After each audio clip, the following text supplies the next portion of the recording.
If science, by definition, allows for more than one opinion, otherwise you merely have the will of one man, which is the basis of cult. If it's not in frame, it doesn't exist. I'm as mad as hell, and I'm not gonna take this anymore! I'm funny how? I mean funny like I'm a clown, an illusion? Where you been? Drunk. Wendy, darling, light of my life. What's your one purpose in life? To explode, of course. I like death with sex. How about you, Casey? You like sex with death? Yeah, so fuck off and die. We need to take a moment of silence for everybody who worked on this film because we're probably going to kill every single one of them. Everyone is so old. I literally, while watching this, I was like, I'm going to be so fucking sad when Robert De Niro dies. Like, and Scorsese. Dude, those are like, those are two big ones that I'll be sad on. Because, dude, for a long time, De Niro was my favorite actor. Like, probably when I discovered cinema, 16-year-old Levi, Robert De Niro was my favorite actor. Yeah, man. I know they're too old, and I can't. Anyway, this is I'm old now after watching it. If you can hear my voice, yes. It's because I've aged 30 years. This is called the Cinnamon Knowledge Podcast. I believe that's Jordan. I have a sore throat right now, so I sound like garbage. Oh, I couldn't tell. Yeah, and so I'm going to be chugging liquids this entire time, so I do apologize in advance for that, but it's going to happen. So bone dry like a desert over here. So if we're talking about murdering Martin Scorsese and Robert De Niro and Joe Pesci and Al Pacino. I know. I hope that we don't. Harvey Keitel. We're going to murder them all. I know every single, literally. No, I was literally thinking about this, and I'm like, aside from that harrowing child that's in this movie, there's no one under 55 in this movie. No. Everybody, Jesse Plemons is the youngest guy, and he's 42 or something. No, I don't know. Maybe he's maybe 38 or something. But anyways, he's the youngest dude in this whole movie, and so it's true. I don't know, man. This movie was definitely a choice. I know. So we were doing streaming movies, and it's close to the holidays, so happy holidays, Merry Christmas to you all. But so nobody voted, and so it was pretty. Everything was tied. So Jordan was the tiebreaker because he'd never seen The Irishman, and so we're like, all right. I was like, which one do you want to watch? I'm down with whatever. He's like, please, I'm begging you. I want to watch The Irishman. So I've seen the other two films, so I was let's do a movie I haven't seen, and I've heard nothing. See, I'm the exact opposite. This is the only one I've seen. Oh shit! Well, I knew that. I could have compromised. But anyways, I'm glad to have rewatched this. Yeah, same. I'm glad to have rewatched it because I was like, oh, that was good, but I'm like, I don't know if I'm in the headspace because it's a daunting. It's from a daunting the time ask, the time that this was released as the movie we were watching for the podcast, we barely had enough hours between the release and then us recording right now and sitting down. There was barely enough time to watch this film. Well, I'm happy because it's first time I watched it, I was planning on breaking it up a little bit because I think it's pretty digestible if you break it up. It's very clear story arcs kind of, and it's you can chunk it down into an hour a piece, or whatever. First time I watched it all the way through, and then this time I thought I was going to chunk it up, but I had no time, so I just watched it all the way through. Yeah. But I was glad because it was actually fine. Well, dude, I'll tell you my viewing experience was pretty fun. I chunked it because I watched it. It takes 45 minutes for me to get to work on the bus. Yeah, just watching it. So I watched 45 minutes to work, 45 minutes back, and then whatever the last 2 hours here. And the first on my phone, I have my phone set to this it's called bedtime mode, and so it makes everything desaturated. It's all black and white, and so I watched the first half in black and white. And it was so good. It worked perfect. It looked beautiful. Oh, I can imagine. And it was a really cool viewing experience. And then when I watched when they get into the set it's 75 to whatever 80 or to the, it was he died in 2003, so it comes up to comes through the 90s and hits the early 2000s. But Yeah. anyways, it like really worked. It's like watching the last like 2 hours in color. It's like kinda fun. Kennedy got assassinated and then it was in color. You know, It was in color, kind of really though. Yeah, that's basically. Honestly, that's like literally they're in the hotel room having that conversation about like if he's got loyalty to him, you know, and he's like he's pissed about Kennedy and stuff, and then it's like Kennedy gets assassinated like the next couple scenes. I know, and then it's fucking cold blooded, or he's just like fucking. Like Bobby Kennedy's just another lawyer now, you know. He's like, I know, right? It's like real. Anyway, so let's back it up just a smidge. I'm not going to even get into the details of this movie. If you're here, you've probably watched it. If not, I'm going to give you just a very quick overview. So, it's like Martin Scorsese. It's like back and forth in times. It's like a modern day old man telling a story, and then it's like his middle-aged version then telling another story. So timeline's sort of all over the place, but it's, you know, this young guy falls in with like, yeah, you know, he's a teamster for the union, and he gets taken kind of under the wing by this like lawyer. He ends up getting into crime, as you do back in the 50s. He meets Joe Pesci's character, who like Russo, I forget his last name. But, you know, falls in with him, and he's like a gangsta, and he starts doing things for him, starts doing like hits for him, kind of. Eventually, like, it just kind of escalates to he becomes a hitman, right? And old Bob De Niro, Frank. And then eventually he's like, hey, so I'm friends with Jimmy Hoffa. He's looking for some like protection, basically. I need someone I can trust to kind of go be around with him and kind of run security for him. And so Frank gets put in with Jimmy Hoffa, played by Al Pacino, and they kind of build a relationship, and it's just kind of like over the years. It's like the crime family and Jimmy Hoffa, who's like the leader of the Teamsters Union. And slowly over time, it's like Jimmy Hoffa just gets like a little too big for his britches and falls out of favor. He's like very, very powerful celebrity status, essentially, and the mafia is like, don't forget who fucking owns you. And he's like, I'm not owned by anyone. This is my fucking union and all this. And that was a good impression. It's because my voice is shredded. Your scratchy voice really helps it, dude. Yeah. It really helps you get in that Hoffa. I could just be Al Pacino. You know, she's got a great ass. You're like, great. I was more like wet fish. Yeah. Wet fish. That's what I was. Son, do you know anything about wet fish? I know you That's don't. what I'm talking about, baby. You don't want to put fish in the back in your car, son, ever. Yeah, no, yeah. You got sopping wet fish, Jesse. So eventually, Frank is torn between his two father figures, essentially, Joe Pesci in the mob, who's like his rabbi in the mob, and Hoffa, but like, you know, swords cross, and eventually he has to kill Jimmy Hoffa. He doesn't think it's going to be him, but he gets thrown into it last minute, because he even says it's like, you don't know what the job is until you know your part, and then it's just go. He's an ex-soldier, and so that's very much that soldier mentality for him. He ends up killing him and getting rid of him, and then all this shit kind of catches up. There's some prison time, goes on the downfall, and then eventually, I mean, most of the story is being told via flashback. He's an old man alone in a nursing home, and eventually everyone just dies of age, and he's just there with his secrets, and people are like, there's no one left to protect. Like, what's the deal with Jimmy Hoffa? Because it was obviously, like it says in it, if you know anything about Jimmy Hoffa, you probably only know that he disappeared, unless you're like a boomer. Right. Like, yeah, he disappeared, and that, like, I know Jimmy Hoffa. I thought Jimmy Hoffa worked with the mob more closely, and you know, it turns out that he kind of just had his own thing, and it was like tentative, you know. To the mob. It was like, and like the blanket history is just like he did work. it's more with about them like, did. he like helped the money flow to the mob, you know, so that they could build casinos and such from exactly whatever it is with the Teamsters.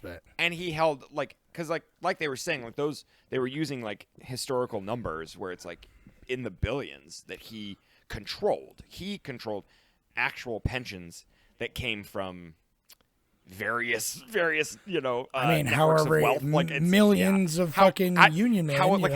How an economy works. Like, it's like where I know. Like, It does a good job like laying it out, but it's like, it doesn't get too in the weeds because it's like it is very. I think it does it perfect on that. Yeah, it does a great job at just enough. Just enough. Without trying to explain all of it because it'd be way too. That's heavy. the thing about this movie and kind of like this era of Martin Scorsese in particular, the 3.5 hour long era of Martin Scorsese. I know, right? Is like. I mean, every movie he makes, I mean, like the last two movies, this and Killers of the Flower Moon, very long, but like the pace is very methodical. Like he sets a very good pace for how long it is. Like things take a minute, but it's because everything's like explained out in a way that like it's always moving, but it's just meticulous. You know what I mean? And that includes the numbers. He's the expert at using, like, I mean, I'm a sucker for narrative, but it's like he kind of knows what he's doing when it comes to using a narrator to explain. His exposition dumps are like really sewn into like actual film, and so that's true. He is the master of fucking narrations, and it's like the way they do it in this is really good too. Where it's like sometimes he's just narrating, and then it's like then he's actually talking to the camera sometimes, Yeah.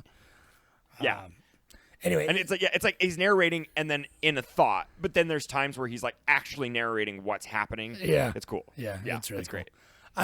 So back it up a little bit. What I want to know, other than your viewing experience, like what were your impressions of the movie overall? Like, did you enjoy it? Yeah. I mean, so I kind of have like, this movie was supposed to be 4.5 hours long, and I honestly don't know. Like, I'm like, are we missing larger? I didn't like find out what scenes we were missing. If it's like gonna flush something out, I almost like want that cut, a little bit. But knowing Martin Scorsese, it's probably just longer scenes, a longer cut of just the scenes that we got. Yeah. Like, I don't really feel like I don't feel like he probably added more, because I think when it comes to story structure, this film's great. I loved it. I think it's like, it honestly, I broke it up, so I didn't really feel the runtime necessarily. Like, and I'm a fan of Scorsese, so his movement is great, and like, I think these are my positive glowing, like first impressions was like, it has great movement. It's actually kind of fun to like, because this is such a classic story from Scorsese. This is like pretty much every movie he makes that's gangster adjacent. It's very pentultimate like Scorsese gangster movie. You know what I mean? It kind of all right. And I have a sentimental touch to it too, where I'm like, this is probably his last one. Like, I mean, maybe he might try to do another one, but this is literally the movie he finally got to work with Al Pacino. Yeah. He literally this is like a movie where he has literally every single actor that he's ever worked with in his career finally came together in one film. And it's kind of one of those, like, this feels like the last, it's like there's something monumental about that. Yeah, I kind of hope he doesn't do another one, because he doesn't need to, and he does. That's what's cool about him. He, like, a couple years before he did. Clearly his best film is Silence, so it's like, whatever he does. Well, that's what I'm saying. It's like, for such a big filmmaker, and it's like not all his movies are hits. Like, his movies can be kind of weird, like not really hit the mark, but like he does what he wants to do, and but it's like he goes from Wolf of Wall Street, and then like a couple years later does this, and it's like, I want him Killers to do. Killers was like one of his best like big epics that he's made in a long time. Like, where this movie, as good as it is, it feels outdated. As much as I love that, it just kind of, it felt like I have such a sentimental like rose-colored glasses for this film, where like when I truly think about this movie, it like there's a lot of problems and there's a lot of like it's a lot of classic like gripes that I have with Scorsese and how he treats like women in his movies, like especially, which is so funny because Killers of the Flower Moon is like the complete opposite, where in this movie it's like there's like, I think women have 4 lines. Like, there's maybe 8 lines between all the women involved in this film. Yeah. And so it's like, that's kind of like silly, but it's kind of classic. So it's weird. It's like this, because he tells stories. These stories that he tells are about men that are like, that yearn for a family life, but are so distant from it that it's like, do they really? And it's like, they're so separate. Like the women in their life are like more of a symbol. you know, of like Yeah. being a good man, but it's like they don't treat their women like Henry Hill didn't treat his women right. But he was like always like, oh, you know, if it's the family and blah blah blah, and like being a good, like I'm an upstanding guy and a family man. That's what I do like that. Like I do like the like it's like the hypocrisy of the like gangsters that are like family's everything. Family's, you know, family's great. But then it's just like the violent acts they commit and like the misogyny and everything. And they're never, involved in it, yeah, you they're know, never around. It's silly, their like the families either. machoism. They're just like, yeah, right, yeah. They're gone for like weeks at a time, months at a time to like do a job, like yeah. Well, you know, like so what you it's say always with funny. like But- kind of rose-colored glasses, if you will, like you say. It's like I think this movie is very, very good, but a lot of it does come from like it's these huge names, kind of like they're very old, and this movie feels kind of like an old man's movie.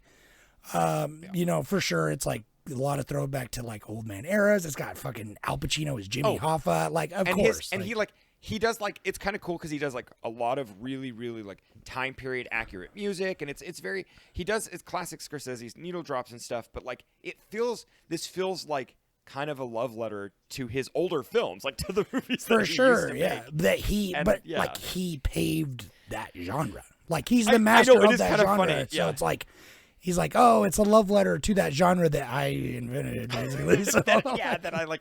Right. Or that he was there for like the cutting edge. Like he was there for the, you know, because Godfather like arguably Well, was, like, right. going to be That's what I was gonna say, you know yeah. that's kind of but there's a lot of like parallels between Godfather and this film, and he did that on purpose. He knew that. He like, you know, it's so that's what's cool is like Scorsese like doesn't hide from that fact. He like Scorsese's just like, yeah, I don't know. He's an amazing filmmaker, and it's like he has a master class that I want to get. So well, that'd be it's really like cool. that's the thing. It's like this movie really stood out to me is like his directing, because it's like, yeah, it's got a lot of movement, but it's like not as fast. This is the reason why I really love this movie, and I really like Killers of the Flower Moon a lot as well. It's because it's like, don't get me wrong, most people would consider like peak Scorsese, like you know, 90s, late 80s, 90s, you know. I know, really though, which is funny because like he's done so many good movies after. So He does, he has, but it's like everyone thinks like yes, but Goodfellas that's and his- stuff, but like right. this has Like this Casino. this movie has is so much more interested in character and relationships, like the emotional core to this, with like again like even his like daughter that is so like a hinging point for him, but she's also a very minor character, but like as far as runtime, but her significance in his life. But it's like it's just a symbol, you know, of like wanting to be loved and stuff. I don't know, and it's just like very. Well, and I do like. I love how they mortality create her character of it all. as the character is kind of like his conscience, and so she's always watching him, and she from the get go, she knows that he's like really he's mixed up and stuff, and she wants to distance herself from that, and that like at the bowling alley, that's such a big scene, Yeah, you know, for him just kind of being like, he's like, I don't know, like First, and then just I know those scenes stood out way more to me this rewatch, because first time around I didn't really realize how important of a scene when he beats up that shop owner, because that's the turning point for his daughter when she's like, that's how my dad solves problems, and it's like that comes back later, right? And so it's like that's why he's like, oh, she's just shy and she doesn't even really like me that much, and it's like that's why she loves Jimmy Hoffa and opens up to him, is because she can tell that he's just like a good man, and her dad is like tries, but he's like a violent But man. and so the is Joe irony Pesci's though is character. that Jimmy Hoffa he uses men like Frank 100%. to get Yeah, his work 100%. done, and she doesn't see that, and so like Yeah. that is it's great how their relationship bonded because of that, Yeah. and I think that she like obviously when she gets older she feels like she's like, oh, I was so naive then. I'm going to just distance myself from all of this, because it's like, you know, even though she's still soft on Hoffa when at that wedding, you know, they dance, but it's just like, yeah. And dude, no, what Scorsese does, he sticks the landing every movie he's ever made. The ending of this film was great. Like, I love when the old guy, like, just has to, you know, reconcile with his choices, and he's like trying to make connections, and it's like you're supposed to feel sad, but in this movie I feel like Scorsese was just kind of like, it's like you don't really feel sympathy for him, or I guess maybe Scorsese doesn't really try to land on like one solid thing. He's kind of just like, these are humans and this is what they're doing, and like. It's not even like how like he's talking to his daughter, his other daughter, and she's just like she's trying to get him to commit or to admit what he's done. And she's like, "What do you mean, Dad? Yeah, like, what is it? Like, what exactly are you? I want to sorry say I'm sorry. I want to say I'm sorry." And then she's like, "For what, Dad?"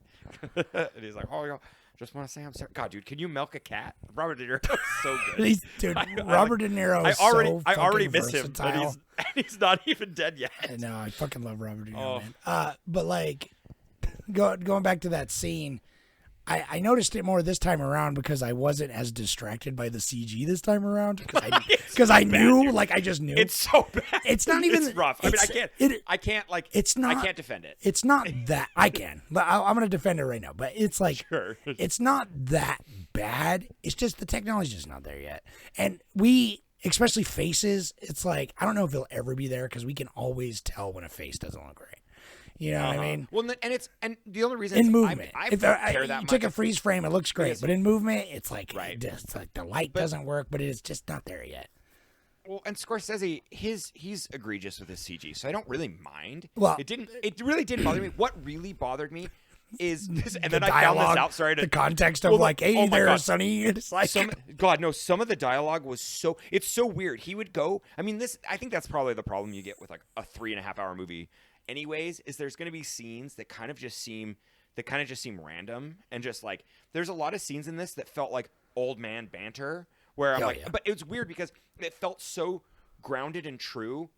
Like I guarantee you $1 million, Scorsese is writing conversations he's heard in real life, like at a barbershop or in the community when he's like growing up in New York. It's like I guarantee you there's just been people who just that's how they talk. They're like, "What are you doing with the fish? You got a fish? What are you doing with that fish?" And like it's just I think he lets him go in his like later fine, career. He's really embraced more like improv. Right, and this movie does have a lot of it. Yeah, where it's just like, cool well, to they're hear. just letting the characters be characters, and it feels very human. And it's like, especially when it's just like, someone like Frank and Jimmy Hoffa like talking, it's just close-ups basically, and it's just like these two dudes just having a conversation, and it's just like their relationship, their personalities, and how they are together and how they are separately and what they mean. It's just like so dynamic, and it's like you get to see these actors just acting their asses off. And right, I mean that's the thing, and that's what's cool is they still got it. But what's amazing is what I was going to say earlier is they had on set. They had I can't even get it out, dude. They had a like a physical fitness or what? Oh my god, what's that called? Like a PT, physical therapist, who was there for their body movements, getting up out of chairs to make sure that it looked authentic because it looks so stilted because they're so old. That's what kills me. That's endearing. That's so endearing, but it's so noticeable. Well, I'm like, fire that guy. I know. It was so noticeable every time they had to do something physical. I was like, just use a body double. That was Scorsese's thing about this movie. He was like, no body doubles. I'm doing it. It's all going to be digital, and it's all going to 100% be the actors. And I'm like, buddy, you can do. I mean, you've done body doubles in the past. I get that he committed early on to be like, I want Robert De Niro and like. And that is a choice. You know what I mean? That's a choice. Yeah, but I don't mind it. It's just like and the CG it's noticeable. The CG is what it is, but it's just like when you have scenes of like a fucking 75-year-old Robert De Niro with a CG'd face of a 40-year-old Robert De Niro, and Joe Pesci's treating him like he's an 18-year-old Robert De Niro, and he's like, with the dialogue, it's just like it's hard to get immersed. And so I think that like the first 40 minutes of this movie are like the roughest. Because that's what has the most of that. It's like once you get into the meat and potatoes and they're just in makeup and there's no CG and they're like correct ages and everything, it's no longer distracting. And it wasn't as bad this time around. And like you say, Scorsese, he's always been with his digital because he's the kind of guy that's like, I don't give a fuck about that. I don't give a fuck about continuity. It's like at the end of the day, I'm trying to tell the most effective emotional scene. Like I want the scene to capture that much emotion and that like convey those messages the best. I'm not gonna fucking, and if he's has a cigarette in one hand in the one scene and then doesn't in the other, who gives a shit? No, the continuity. I actually but same with the CG. He's just like, I don't give a fuck. I just want to make a good movie. it's endearing. I It actually is. It like kind this. of is. I I like the appreciate it. continuity. I love how he doesn't care about continuity because it is like it's endearing. It's kind of fun to see, and it truly is. Like if you notice it, I don't notice it as much as it probably happens because every once in a while when I do notice it, I'm like, oh, this is maybe a flatter scene. But like for the most part, there's times where I'm like, oh, this continuity seems weird, but like I'm enthralled. The scene's great. Well, yeah, because you know that's what makes him such a good director. Is he's mostly concerned with the performances, right? Which is like the one thing. It's like I'm gonna get the best performances. And he loves his pyrotechnics. He loves just blowing something up. Dude, in he this movie. blows It's up so much gratuitous. stuff every time. I love it. I love how much he loves to blow things up. It's so Great. like, What's he say? What's he calling it? He's like, oh, you want some candy or whatever? He's like, candy? What the fuck? Candy, yeah. He's like, get some candy. It means like That's, kerosene or dynamite. something. Yeah, dynamite. Oh, maybe. Well, yeah, kerosene. But I was thinking like the sticks, Yeah. like lollipop sticks. Oh, or yeah. something, or maybe I don't know for dynamite. You Whatever, want yeah. a lollipop? Yeah. But yeah, so I can look past Gosh, that. dude.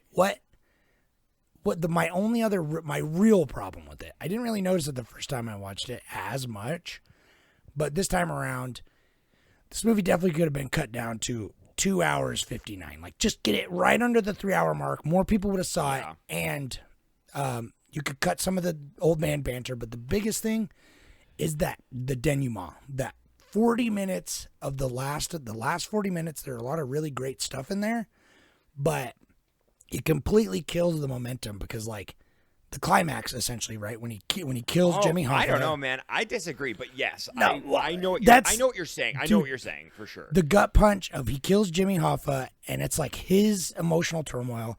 Fucking Robert De Niro is just like the subtlety in his acting, where he's just like trying to hold back like his emotions, and he's just trying to stone face it.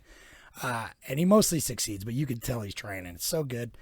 And seeing that finally come, and that fear of when Jimmy Hoffa sees the empty room, and Yes, that's like so good. And then the scene shortly after when he calls Jimmy Hoffa's wife, and he's like just stuttering, and he can't get it out. And it's like, that's not only is that like class A acting, but that whole scene there, that's the emotional climax of the movie. And then, but it just kind of gets swept up in the flow of everything.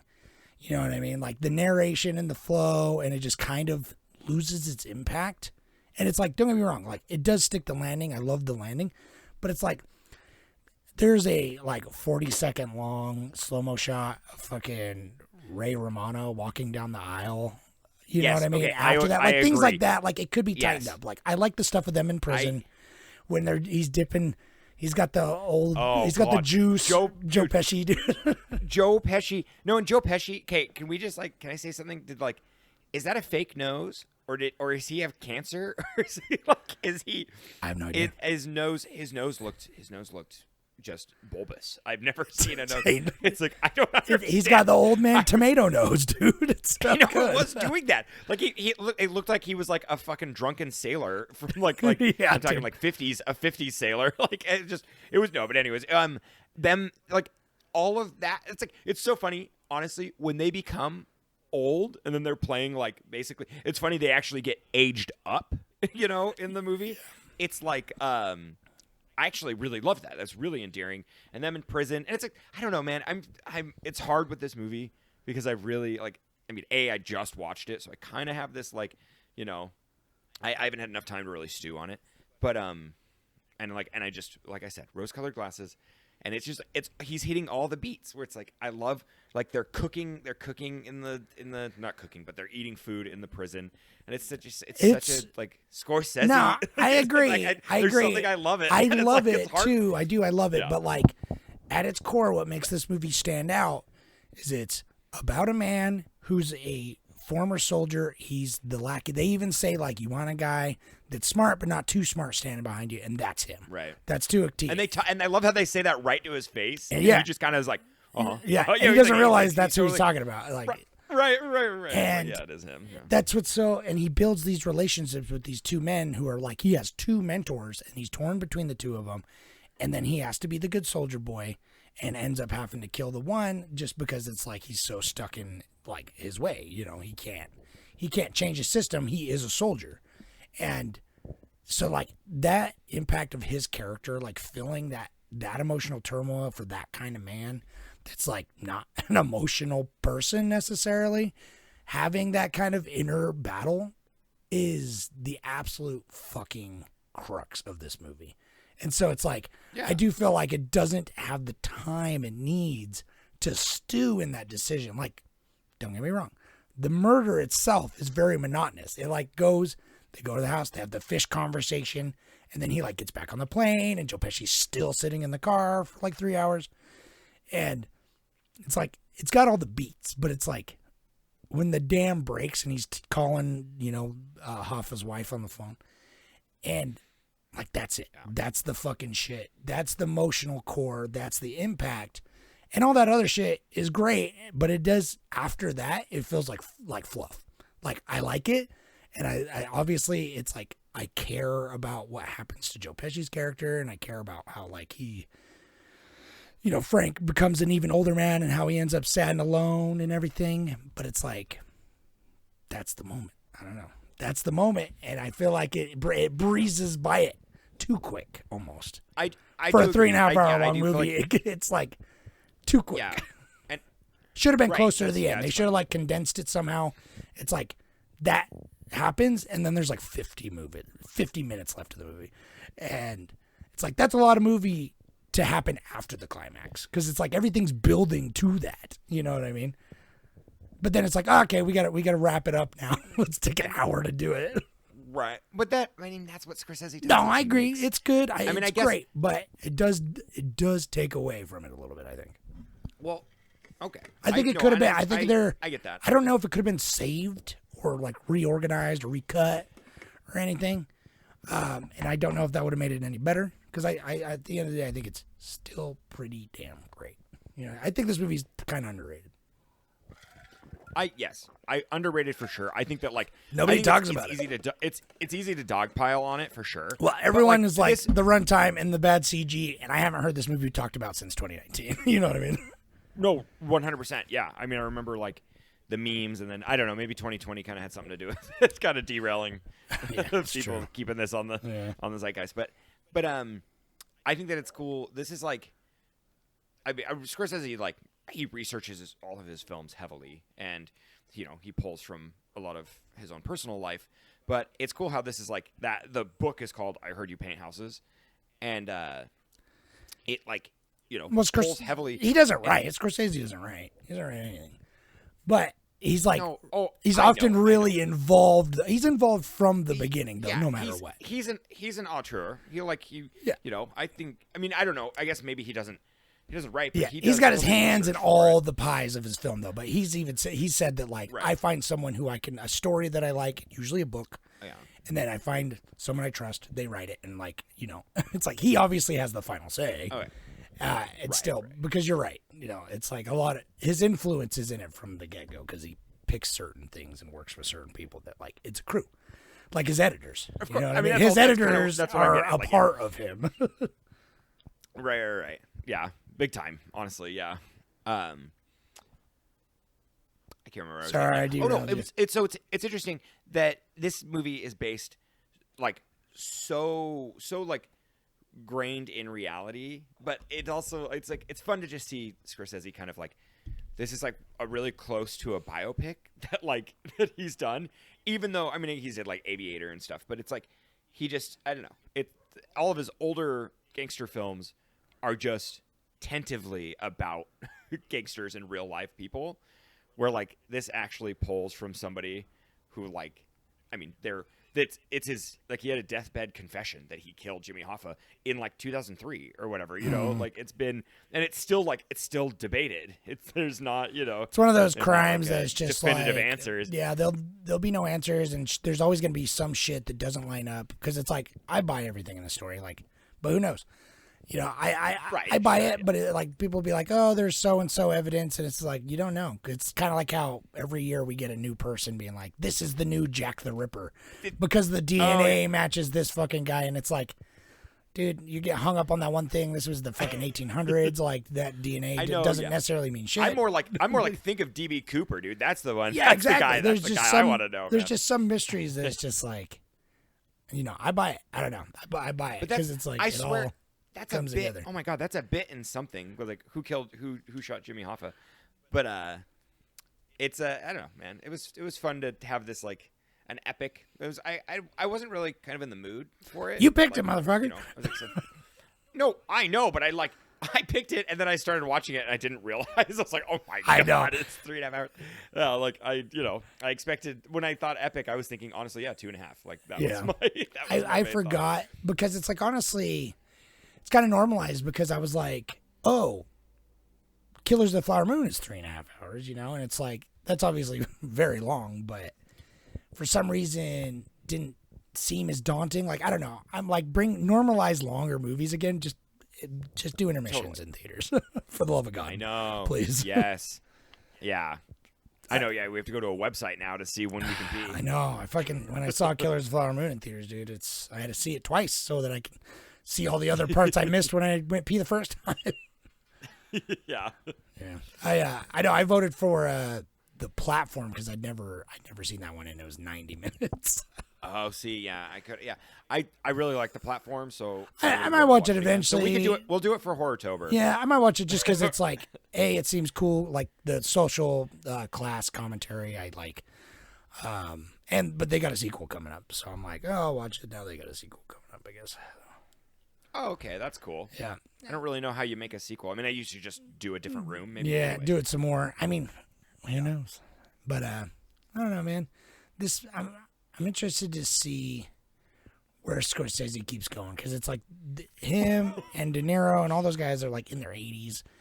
And I guess I forgot. I keep old. forgetting that Killers came out like 3 years after this, and so or 4 years after this. So it's like I forget that. But De Niro's in that too. That's the and thing. he's great, Even but- though these are old dudes, they're hitting it hard. Like these, even though they do feel like old man movies, like especially The Irishman feels like an old man movie because it's all old men. Where at least Killers of the Flower Moon, you got like Leonardo and you got like more of a diverse kind of cast. But these guys are still fucking fresh at the same time. Like they still have an energy. They're blowing up cars. Like I don't know. It could be just like could just be old men talking in a room for 3.5 hours, and it's not it's they got the intensity, they got the action, they got the drama, but they have an emphasis. Like obviously, it's not as energetic. It doesn't get out of a chair as fast as Goodfellas. Exactly. but it's still got the same energy, just at half speed. You know what I mean? Yeah. And they're like, I don't know. It's just more because I wouldn't say I like this movie more than Goodfellas. I wouldn't say that, but it's like this has such a different, like just more interesting relationships and more interesting fleshed out characters. You know what I mean? Even though I think like Henry Hill and them are good characters, but it's just like at the end of the day, I don't know. This has just got the more of that rawness to it, and the performances. I think. And I guess like since this came out before Killers of the Flower Moon, and so it's like whoever he's getting to do his research and for like the the research that he does, everything that like is involved in that, like it just got better. Like it. And I mean, man, all of his movies though he researches so heavily. Like they are researched so heavily, and then like it's like and Scorsese obviously like he's so closely intimate with all of the info that he gets because he's the one that like curates it and directs it and gets it created. And so I'm thinking of like Silence right now, and I'm like, God, that's like a really well researched movie. We said we'll do a religious month just to see, and we'll put Silence on there for sure. Hell yeah! One thing I can't. I'm sad no one is really talking about this, but Robert De Niro, this movie, and then Killers of the Flower Moon. I don't know if he did anything in between, but those two performances, nobody's talking about. Like these are some of the best performances of this man's career, and he is an all fucking timer. And the fact that don't get me wrong, there were some great movies that came out the year before last or whatever, or last year with Killers of the Flower Moon. But Killers of the Flower Moon got no love, any of the awards. And I'm like, Robert De Niro, dude. Oh. If anyone deserved a legacy award, again, it would have been for Irishman or Killers of the Flower Moon, because that dude he's in his 80s and he's still absolutely fucking crushing it. It's insane. It really is. And it's crazy how snubbed. This film got 23 Academy, or maybe 23 Academies. I was reading something. It got Academy. Oh my god! It got nominated for like so many, and it didn't win a single for one. so many, and it didn't win a single one. Broke my heart, which man. is bonkers to me. Because I mean, even though it's like love it or hate it, it's still like it should win something. It's like I don't know. It's wild how Scorsese doesn't get like so. This project, it was since 2010 he was developing it and like had the idea to do it, and it was going to be a different project with De Niro about a kind of an old hitman, you know, right-hand man guy who works with the mob, and he doing research, he read the book, you know, I heard you paint walls, or what's it called? I heard you paint houses, which is, you know, how us, we're like the Dude, Irishman is fine, but like, I know. you know us and our titles, we're like the studio. De Niro wanted it to be I heard you paint houses. That was like he wanted, because that's the book, obviously. And it so doesn't like, say he wanted to keep the title. The Irishman is not at the beginning of the movie. I hear you paint houses is like that's the only right? text at the beginning. But that's what's really cool is that like Scorsese left that in for Yeah, De Niro. like that was that. actually something I was reading. But it's like The Irishman I think does work better as a film title. It's way more marketable. I get it. Exactly, yeah. And that's his name. He's Frank the Irishman. Like Right. that was his literal like real name. So it's like, you know, the biggest quote unquote when I was reading, I'm sure there's more like discrepancies, but people are saying in the article that was like ragging on the book when it came out about how he's a liar. The biggest evidence is that they would never trust an Irishman because of like prejudice to do something so important. Yeah. And I'm like, but isn't that like the point though, that it's like when he gives him that ring and he's like, only 3 people in the world have this ring and only one of them's Irish. You know what I mean? It's like, your family, Frank. That scene's so good too. What's your favorite De Niro performance? I'm just too over. I need to. I'm pissed. I I'm pissed. want I'm trying to to find watch this. Stardust so bad. I think since Shark Tale, this was the only Yes. No, it was like Shark Tale had Scorsese and De Niro in it, and then this film.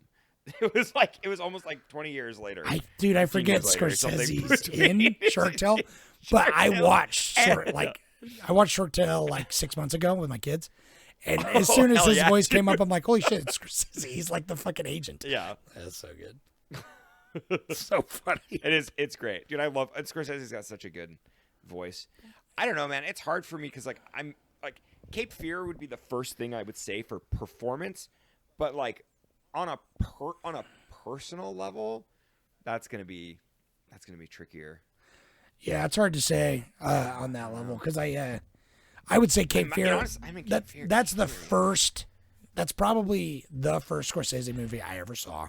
But it's the first Robert De Niro. It's definitely a little bit nostalgic because it's scared the fuck out of me. And we watched it a couple years ago, and as a grown man, like a 30-year-old man, he still scared the living fuck out of me. Like he's so scary in that movie. He's so like I'm like I He's don't the want him to be near best any children. antagonist, dude. He's the best antagonist.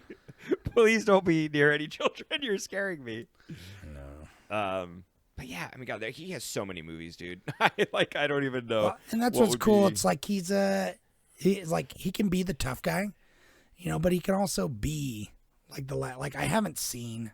I need to see Stardust so bad, but like he was even like in some like you said, even Shark Tale. Like he's just doing a goofy voice. He's having fun with it. I mean, he's like Meet the Focker. He does it all. I quoted that earlier, and it's one of those things where I'm like, to have him in it, like he's doing it because it's silly. Like, I mean, he didn't, meet the parents and stuff. So it's like, it's that world where he's like, I'll do some funny stuff too. I know, but I'm a fan. I'll be sad.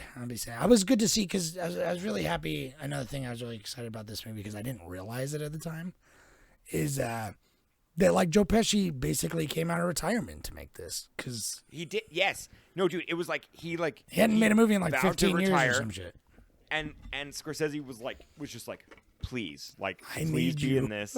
I need you in this. Like it's us. And it's crazy that it's the first time he's ever worked with Al Pacino, and Al Pacino's in his 70s or whatever. Dude, it feels like they have. crazy. You know, like you're They like, should have, right? You feel like they should have because these are the guys. Like that's the thing. It's like De Niro and Al Pacino were the dudes. They were the hot boy actors of the 70s. You know what I mean? It's like fucking. I don't know. You had them His- going against his- characters his like performance- Deer Hunter and fucking Dog Day Afternoon, Oh, yeah. like against each other. They've been against each other. They literally Sure. are like. Well, they're, well, it they wasn't are until they're Heat, the two. Michael Mann's Heat, that they Right, were in together, right. and that was like, oh my god, the two of them are finally in a movie together, you know. So, Yeah. but seeing him. Well, in this actually, was great. I know what my favorite De Niro is when I was looking through, but it's not a De Niro movie. It's just a bit part. Is in Brazil. Oh yeah, it's dude. probably It's so good. probably the greatest. That's my favorite. I like it because it's like version, the but- least De Niro. He's Yeah, just but he's it's just still, like it is. Dude, he's just he's ziplining playing all like a over the fun- city. Yeah. Yeah, he's playing like this fun guy. I don't know. It's great. Like it makes me happy to see him do that because it's like Raging Bull. Have you seen that? Raging Bull's so good. Oh, yeah. That's such a. Well, that's when I love him in fell- that. I think about that all the time where he just wants to be fat. It's hilarious. It's like I it's know. great. We should rewatch Raging Bull because I haven't watched it since high school because it's like Right, that's same, when I fell in love so hard with De Niro's because I watched back to back. Basically, I watched Taxi Driver, I watched Raging Bull, I watched fucking Once Upon a Time in America, I watched Deer Hunter. Oh my like God. I watched That- all those dude, movies in Once high Upon a school when I was Time's like good. 16, and I was just like, Yeah. this guy, man, I can't. Yeah. Anyway, but yeah, man, I know this. How many this basically is Scorsese just movies have we love Scorsese. we love Scorsese We love and Scorsese. Robert De Niro and We love her. Yeah. all of them. Because I'm like, so yeah, what's your favorite Scorsese? How many Scorsese movies have we done? Because we done this. We did Goodfellas, didn't we? Back in the day, Yeah, we've done good. We did Goodfellas. We did Departed. we did Departed. We did After Hours, which is maybe Oh, yes, yeah. that's up Oh, there. right, That's a After top. Hours. That's like top After- 3. We did Yeah, The After Hours is Aviator like- way back in the day. Yeah, we did Aviator once. Yeah, I mean, it's like I said, it's like See, it's gonna be to hard be- to when be we. snobby, but it's I like know. I don't know, man. That's tough because it's like, and I haven't even seen all of his films either. I mean, a lot of them are. He does a lot of documentary, style, That's true. and so I think I've seen all haven't his. seen a Looking lot of at him, those. I've seen all his big ones, but the one I want to see real bad, and this is what's going to be hard when we do Religious Month, whenever that happens.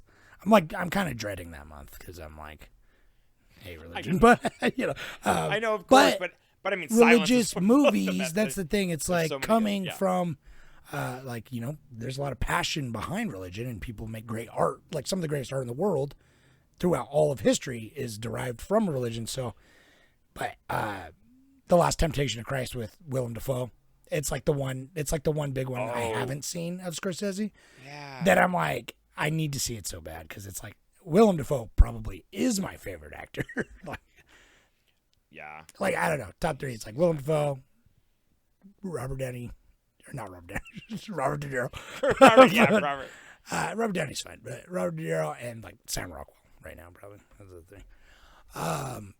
Anyway, do you have a money minute? Because this is a weird one. Because this is another Netflix one. This is right before COVID one. And this is I learned a little bit more, but not. I mean, with this film, this was like Scorsese vowed to like never, or he didn't vow, but he definitely was like really, really anti streaming services.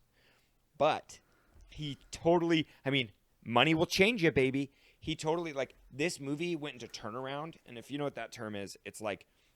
A script gets made, it gets bought, and they put a lot of money into it. And they'll actually, half the time with turnaround, they'll have actors already cast. They sometimes even get like production ready, and they get like sets built, and they might even shoot some movies. But anyways, the most of the time, turnaround is like they got the script, they've got the finances, and then it drops out, and they cancel it, and then they go to sell the script, and they go to sell everything that they've done, and you have to pay for what they've put into it. So if they put $70 million into it, you have to buy the movie for $70 million. And plus sometimes.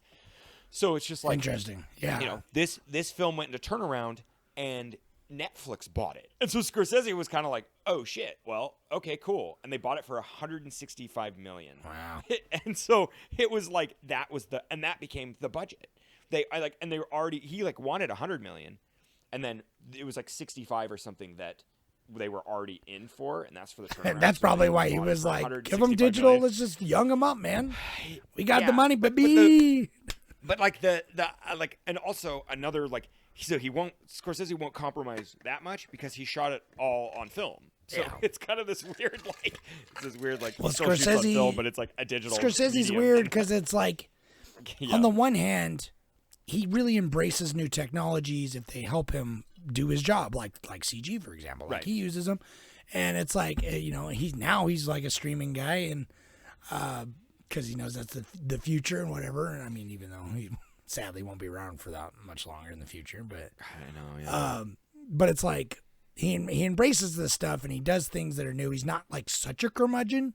He's not like as bad as like younger guys like fucking Christopher Nolan and fucking like Tarantino that even, are like even Tarantino. Yeah, I that know are, Tarantino. Yeah. which I also respect. They can- Tarantino, Of course, and they can afford to do it, so it's kind of one of right? those things. But where it's like, but sure, he's just yeah, like I don't know, like that's why I respect Scorsese so much because I like there are directors I like more than him, but he has such a singular focus on like nothing else matters other than telling this good story, and it's like so as a director only like you really respect that because it's like sometimes other movies they just are like so concerned like about everything, which is good. It's like, Tarantino again, for example, it's like every aspect of a Tarantino movie is like dialed to exactly like how it should be. And it's perfect. You know what I mean?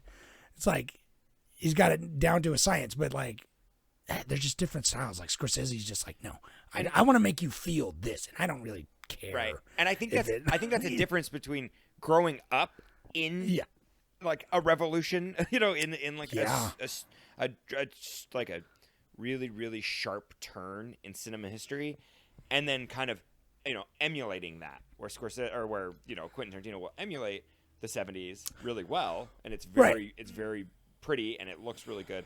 But Scorsese is also like, he's like, I lived it, man. I was in it. I know. Taxi Driver. We've talked about it before. Taxi Driver is like a huge part of like what made the 70s like for film. That was like. I mean, it's the Taxi Driver is talked about every day of the year, every single day, like forever. It'll be talked about. Cornerstone type movie, which we've never covered. Yeah. So that I was thinking like I haven't seen Taxi Driver. And that's an amazing film too. Right. Yeah. So I would love to see. I mean, that's De Niro again at his peak. But it's funny. I think it's like truly. I think like Killers of the Flower Moon, which is one of his like latest films. I would say that's probably my favorite by him. I think it's just he's just so But then Hugo is one that I love just as a film history fan. Hugo's pretty cool. It's like his little love letter to the silent era. And so that's like that tickles me pink, even though Hugo's not that good of a movie. It's fine. But it's just like I really like that. But the Killers, dude, it's just that's him true to form. Like the opening to the opening shot to the ending shot, I like. You know what I want him to do? I know his next movie because he's getting so close to the grave. He said he wants it to be about Jesus and everything again, and that's fine. He's a religious man, like through and through. Oh, he's so Catholic. But he's everything. Dude, he is. But it's like I want him to do another movie that's like in the style because he's never got quite as grimy as he did with Shutter Island, and I have my problems with Shutter Island. I know. But like I want him to do something like that, like because Shutter Island's got such a style. Anyway. And Wolf of Wall Street, that might be one of my favorites too. Anyway, let me see if I got a Reddit or something because my voice is gonna implode. I know. Yeah, let's get out of here. I'm dying on the inside. I take it back. I said earlier that he doesn't do that many biopics, but it's like every one of his movies are like biopics. Now that I think about it, I know, right? They're always like some true story will click with him, or it's someone's life, right? In a book, and he's like, I think I can add to that. Like I think I can add. And I love his he connects with the middleman so well, and I love that. Like all of his films are like the young kid growing up who's just right next to power. Like I think one of the closest things he's done to like it's like The Wolf of Wall Street is probably the most central character that's like evil that rises to power that he's made. Most of them are it's the right-hand man to who's examining and then like reflecting on the power that he's involved in. That's true. Yeah, it's like where Jordan Belfort is like the central. He's the guy, the godhead. He's the godhead. Right. That's a good movie. Which that movie's great. That movie's great. The more I'm thinking about that, and I'm like, God, that's got like a 40-minute Quaalude scene. So it's like, good. yeah. All right, couple Reddit. So Meryl Avant-Garde Dog says, I thought hugely overrated. Scorsese is well past his best. And, I disagree. I'm fine with your. I disagree. That's a great analysis. But I can see this. I just checked my phone. So I disagree with you, but I can see that stance. He's enraged. I can see that stance. Yeah. No, and I checked my phone out totally, of clumsiness. I'm not enraged. It's I fine. get it, but also I'm like, you have to take that back because like Killers of the Flower Moon came out after, and that is I know it's a great film. No, but like, a lot of people think it's like, but they don't like it. I talked to most people I've talked to do not like it. Mary does not like Killers of the Flower Moon. Like most people I talked to, like when we did our Oscar party, it wasn't like my favorite movie of the year. But it was up there. And I was like, and everyone that watched it was like, yeah, it was okay. And I'm like, what is wrong with you guys? I saw it twice. What am I missing? So good. But anyways, but no, thank you for commenting anyway. I do appreciate it. I want to hear more. I love all opinions. I want to hear more of why you think that though. Cause it's like, what do you think is like, it's arguable whether or not this is peak Scorsese. I don't know if I'd say 85-year-old Scorsese is peak Scorsese, but no. All things considered, he's fucking crushing it, dude. He's anyway. Yeah.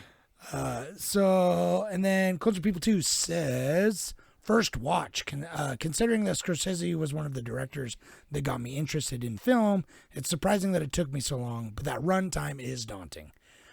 My first impression after watching this is that it's an old man's film. Yeah, right. The theme of death is inevitable, is everywhere. The pace feels very deliberate, and the film lacks the energy of something like Goodfellas. I'm used to Scorsese gangster films being full of sex and drugs and violence, but this has toned them down into a more mature film that completely de-glamorizes the gangster lifestyle. And when it's all done, you die sad and alone. That's great. That's true. Yeah, it is like I know I didn't even think of that. I'm glad they didn't decide to do sex. Bob De Niro's just I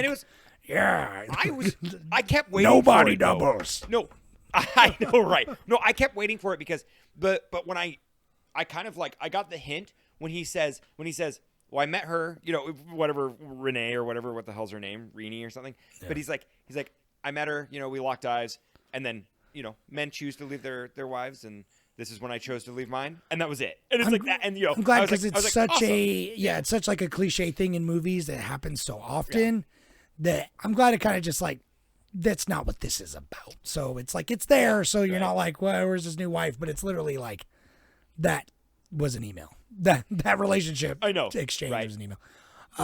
Anyway, so he goes on to say the CGI was interesting. I noticed a lot of at the start with some scenes with young Joe Pesci looking like a video game cutscene, and the movement of the actors being true to their age.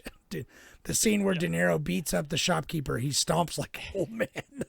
But I noticed it less and less as the film went on. I read that there are 2 hours and 30 minutes of CG in this. Wow, that's more than I thought, because it's like it is way noticeable early on because it's like the characters are younger, and it's like like you said, the movements, dude. That stomp. That's what I'm saying. I didn't notice. I didn't realize how important that scene was to like the relationship with his daughter. Dude, because first time I watched it, I was just watching him like he's just squishing beetles next to that guy. Like Well, no. Do you know why there's so much CG? Is that Scorsese was using it in lieu of like even makeup. Right. So like people like he wasn't even doing like they didn't even do heavy prosthetic work in this film because he was like kind of on the cutting edge of using technology. That's true. Yeah. Which is kind of a bummer because it's like Scorsese just do makeup. All his old movies with makeup in them, they look so good. So I don't know. It's like you can de-age them. That's fine, I guess. But yeah, when they're old, use makeup, and it's like you can tell they use some. But anyway, and then he wraps it up by saying, overall, 8.5 out of 10. This feels like Scorsese's last look at gangster films and a suitable one to go out on. Cool. That's what we said. Thank you. Yeah, that's. He copied us. Just kidding. Agree. He's better than us. Yeah. Thank you. But I do wonder how much more, because it's like Clint Eastwood. He's another old fucker that's like he's like 90, and he just he just did a movie, and apparently it's really good. Oh, wait, what? Juror number 9. Is it? Yeah. Wow. Is it just him? Is it him praying for No, it 2 sounds hours. cool. It's like a guy and a jury. Like the tagline is all I know really, and then the main actor. But it's like a guy and a jury realizes that he might be responsible for the actual crime that he's like on the jury for Okay. That's during cool. the That's a cool trial. idea. Yeah. Like the things that Clint Eastwood makes is like, I'm like, why is he making this movie?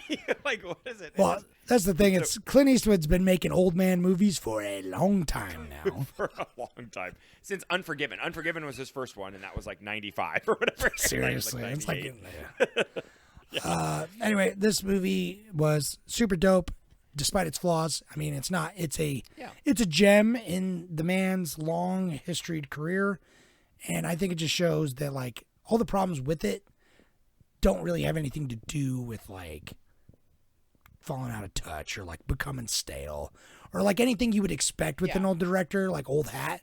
Like this is him going back to the well, to like what made his like fucking career on point and like still crushing it. You know what I mean? Like the problems are like technology wasn't there and they copped out some stuff and it's like it's a little long-winded in its own way that works, but it doesn't work for everyone. You know what I mean? But personally, I think this movie's great. I actually was surprised at how into it I was on the second watch through because it is so long. I was like, I'm gonna draw while doing it because I'm trying to draw a fucking Christmas thing, and I'm gonna draw while doing it. And I didn't even do that because I was like too into the movie. So. I know, yeah, right. There's some scenes where I was disconnected, but I definitely I enjoyed it, and I like because you're watching these movies on the fucking bus in black and white. I want to watch. I know. Well, that actually is a really highly recommended. Honestly, I highly recommend it. Probably hide some of the CG too. Honestly. No, dude, 100%. Because when I was watching it on like the TV, I was like, ugh. But still. Anyways, it's good. I liked it. I think this will probably be like really liked in the future in like 20 years when people like look back on this. And because I don't know, I'm curious to see, because time will tell, what the CG looks like. Like, I want to know if it, is it going to look like Toy Story? I mean, even now it's like, deep fakes and stuff are pretty convincing, but it's like we know human faces. Like, I don't know. I mean, I do anyway. Some people don't. No, I mean, some people don't realize, but right. They're like, how did they go back in time and shoot young Robert De Niro? Yeah, right. That's what. Yeah. Anyway, speaking of Christmas, though, we're gonna skip next week. For the podcast. Yeah, right. We're taking a little holiday hiatus. It's Christmas this next week, and Jordan's traveling. You guys got family stuff. We got family stuff. So I'm gonna just post about some Christmas movies on the Reddit, so we can still be talking about movies and stuff. But we'll be back for the podcast after the new year. Probably looking at my calendar. Good. Yeah, first podcast will probably be on right after the new year, which we will. I'll post a thing about what movies we're going to watch down the road, so keep an eye out for that. Have a good holidays. Hopefully you guys are doing good. Have a be safe. Jolly. It's been thanks for sticking with us this year. I mean, if you're listening still, you guys are great. Come talk to us on the Reddit. Come talk to us on the Patreon. Talk to us on the YouTube, whatever. Heck yeah, dude. We really appreciate subscribe. We really appreciate all you. Yeah, smash that like button. I gotta do more of an Al Pacino. Smash the like button. Anyway, no, I can't. All right, let's get out of here. Good. Yeah, dude. Yeah. Get me some ice cream. Yeah. That's my. What the fuck? I mean, my. Yeah. All right. Don't touch my butter rum. Oh yeah. Okay. Goodbye. All right. That's old man ice cream, baby. All right. Good Yeah, night. butter rum. Yeah, forget about it. Okay. Bye.